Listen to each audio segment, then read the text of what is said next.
Hello and welcome to the School Mentor Podcast. This is a podcast where we talk about all things coaching and mentoring within the school setting. My name is Miff Martinek and this is episode 16. Now, today we are going to talk about well-being.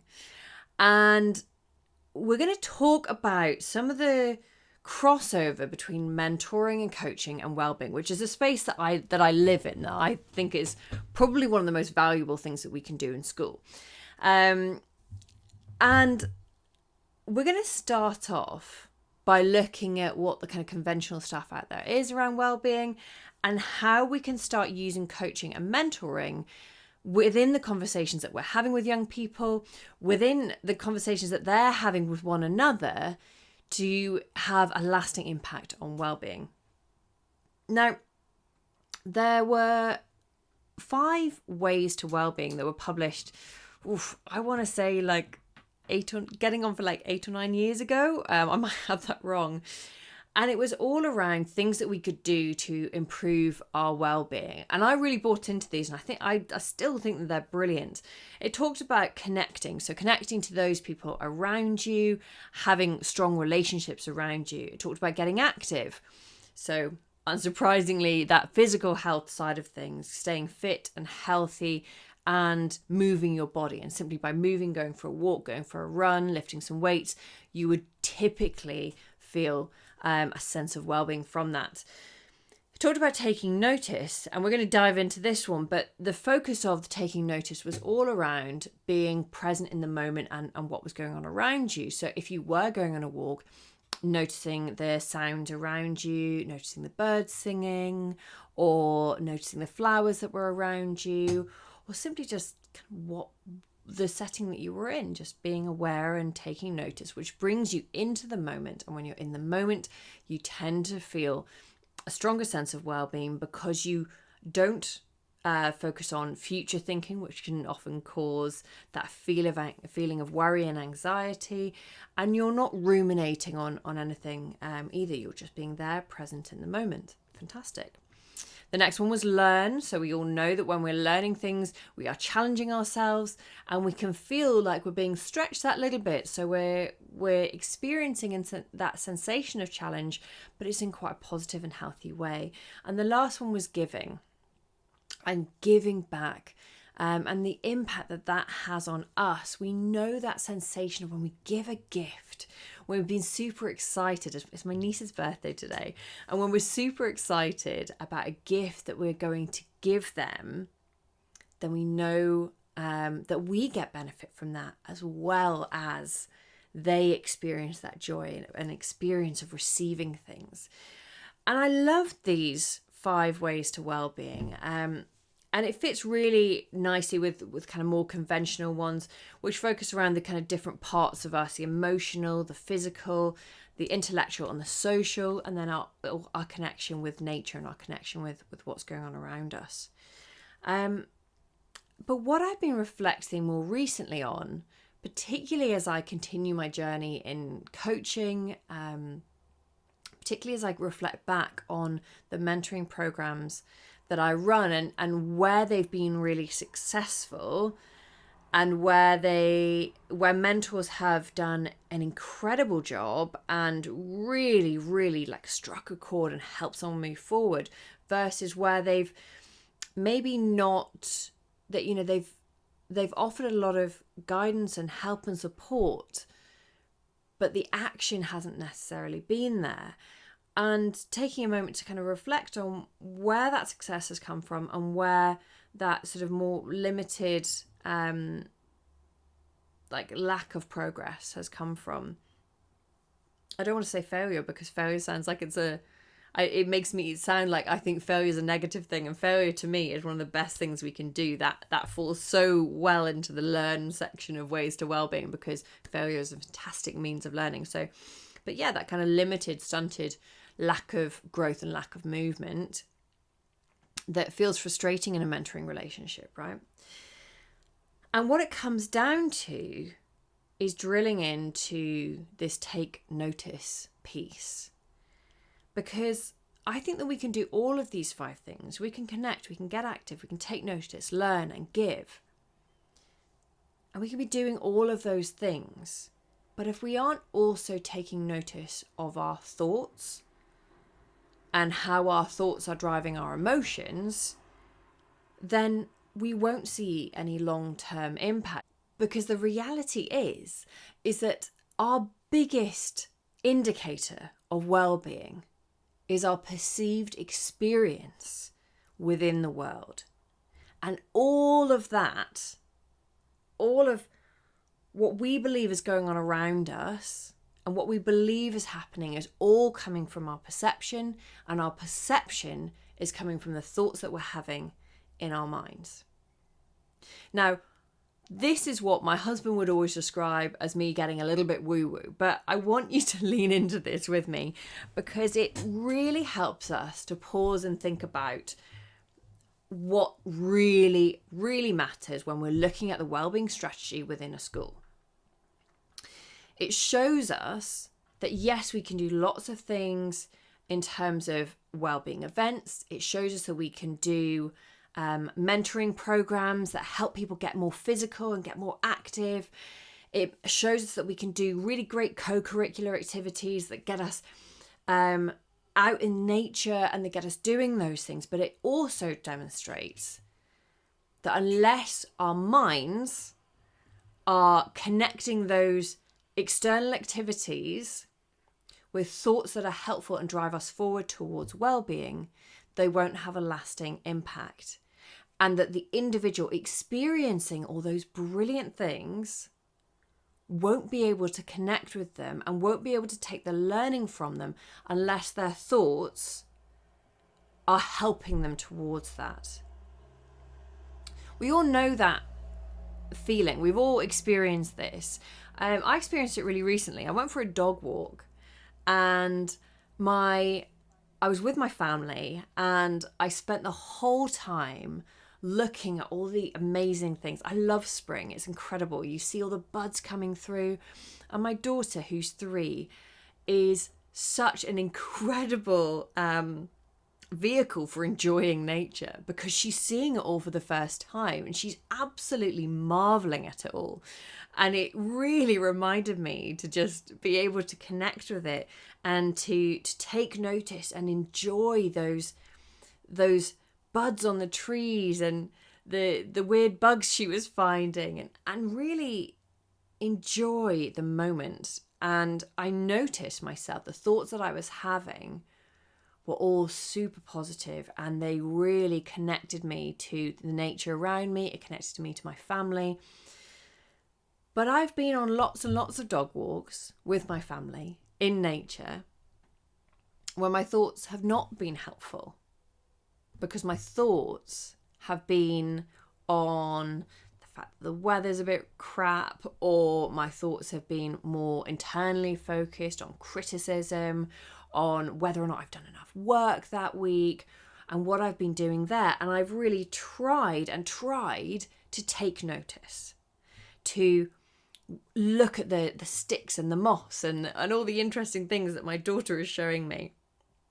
And I've really tried to be there. But because I've not taken a second to notice the thoughts in my head, I've not had the same experience. All that noise and baggage and that sort of messiness that was going on in my head because I wasn't being aware of what was going on between my ears, that was restricting my ability to enjoy the environment that I was in. So yes, we've got these lovely pillars that help us towards well-being and help us focus on the well-being strategy that we can have personally or within the school. We've got these lovely pillars and we can see how they fit together. But the thought piece and the recognizing that people have got to be in a position to do the work on their thoughts and their minds, that is the foundation that sits below each of those important pillars.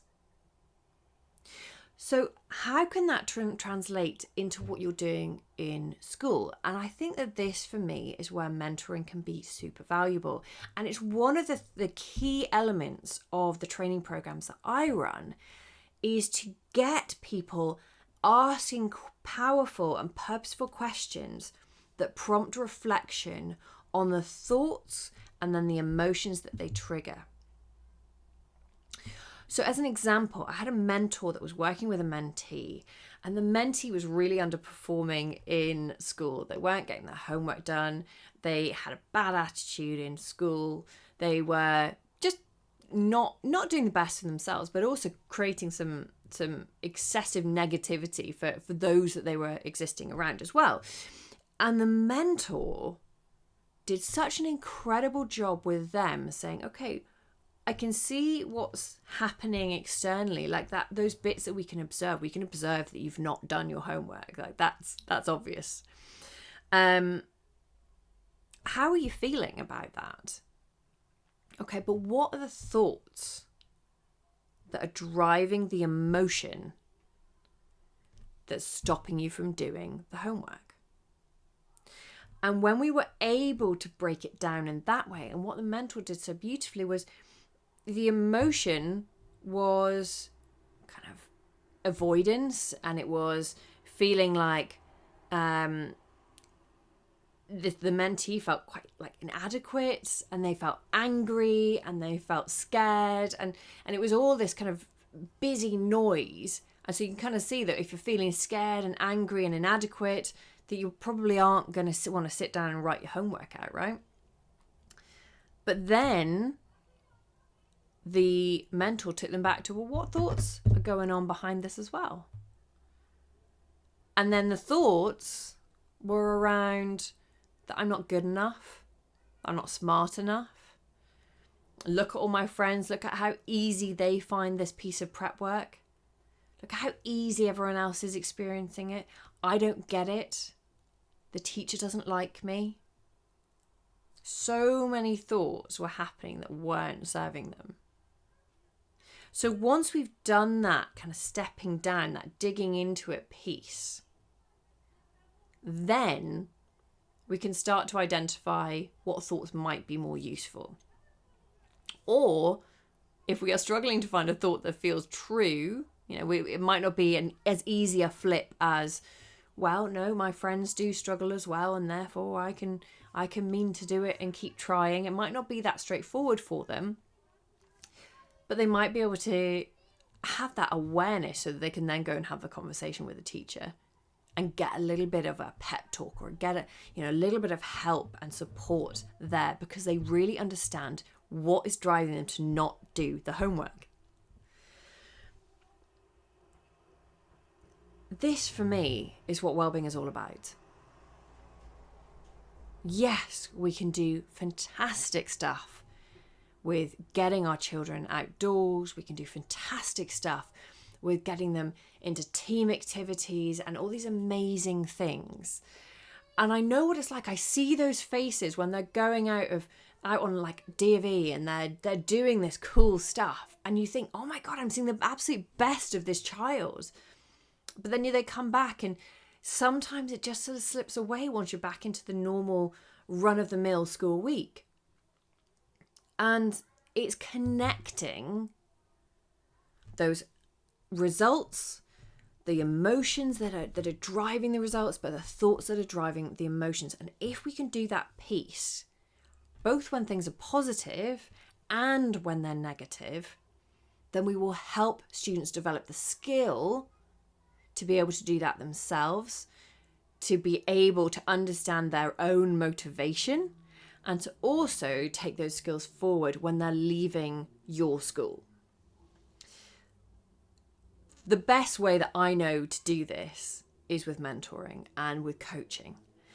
And for me, this is why a mentoring program, particularly where pupils can support and help one another, this is why it's so valuable, because they are teaching it and therefore they are learning it, but they are sharing those skills throughout the school, and that is creating a community and a culture of looking after one another and looking after and prioritizing well-being without there being any need for fancy bells and whistles and fancy amazing events. That stuff is great and it's brilliant fun and it's inspiring, but we need to understand that the reason those things are so cool are because of the thoughts that people have about them, the emotions they drive, and then the results. And equally, being able to use that same framework to identify why we are struggling when we are struggling.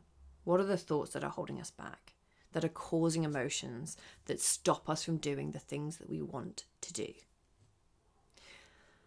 I hope this has just given you an idea about how you could approach maybe a student that's struggling, or maybe think about your well-being strategy in a slightly different way.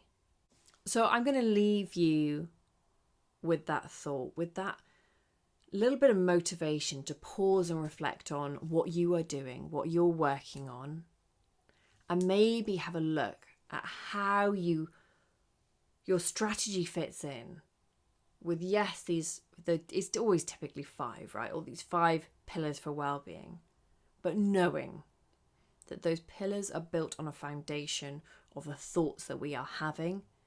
And unless we can bring some awareness to that and get people thinking about their thoughts and actively interacting with them and actively choosing their thoughts, the impact that those pillars will have will probably be limited. So that's the piece where we want to put the effort in. I hope this has been inspiring. I hope this has just given you a new perspective as to how you can think about things. I'd love to hear from you. If you've got some ideas, if some stories about how you're implementing this stuff, that'd be amazing to hear. But for now, that's everything from me. Goodbye. Thank you for tuning in to another episode of the School Mentor Podcast. We hope you're leaving today's episode feeling inspired to create a stronger, more connected school community. To access more resources, be sure to visit our website at this-is-me.uk. It would mean the world to us if you subscribed, rated and reviewed our podcast, and shared it with your fellow educators. Until next time, thank you for inspiring, mentoring, and changing the lives of the young people in your community.